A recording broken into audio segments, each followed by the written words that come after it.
Donc avec le réchauffement climatique, on rentre tous dans une période d'incertitude. En fait, personne ne sait exactement à quoi va ressembler le monde demain. On a des modèles climatologiques, mais par contre, on a beaucoup de mal à évaluer notre vulnérabilité aux différents impacts.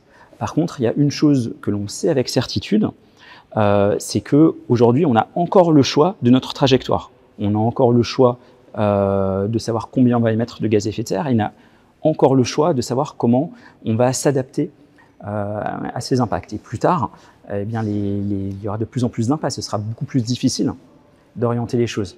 Et parfois, on peut se dire que l'adaptation coûte trop cher, mais en fait, on n'a pas forcément le choix. Quelque part, c'est soit s'adapter en anticipant les choses, soit subir des impacts qui se produisent déjà et qui vont s'accentuer à l'avenir. Lorsqu'on s'interroge un peu sur les différentes options qu'on a à notre disposition et sur les coûts associés, en fait, ce qu'il faut bien voir, c'est qu'il y a vraiment beaucoup d'options possibles.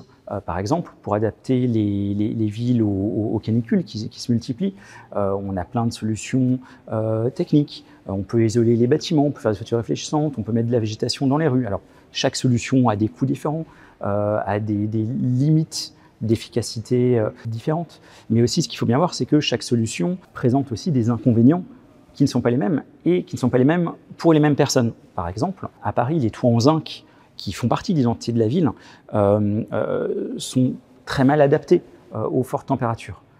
Et la question qui se pose, c'est est-ce qu'on va choisir de les maintenir à l'avenir au détriment, par exemple, des habitants derniers étages des immeubles, ou est-ce qu'on va préférer collectivement modifier l'aspect de la ville de manière à mettre des toits blancs, des toits en tuiles ou même des toitures végétalisées, par exemple.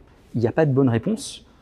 Il y a des avis différents, il y a des gagnants et des perdants, et c'est par un débat démocratique qu'on peut choisir une direction et, par exemple, indemniser les perdants. Il y a plusieurs estimations, en tout cas du coût de l'investissement public qui pourrait être nécessaire pour adapter la France, et pareil dans d'autres pays, il y a des études similaires. Et en fait, ce qu'on voit très bien, c'est que le coût n'est pas forcément très important comparé aux coûts d'investissement qui sont faits tous les jours. Ou pour dire ça autrement, s'adapter aux impacts du changement climatique, en fait, c'est simplement avoir un léger surcoût lorsque l'on construit une infrastructure. Ce n'est pas un coût qui est vraiment massif pour l'économie. Par contre, ceci n'est vrai que si on anticipe, que si on construit une infrastructure en prenant en compte les effets futurs du changement climatique. Et ça, c'est vraiment central. C'est-à-dire que s'adapter aux impacts du réchauffement climatique, en fait, c'est penser l'évolution de son territoire en prenant en compte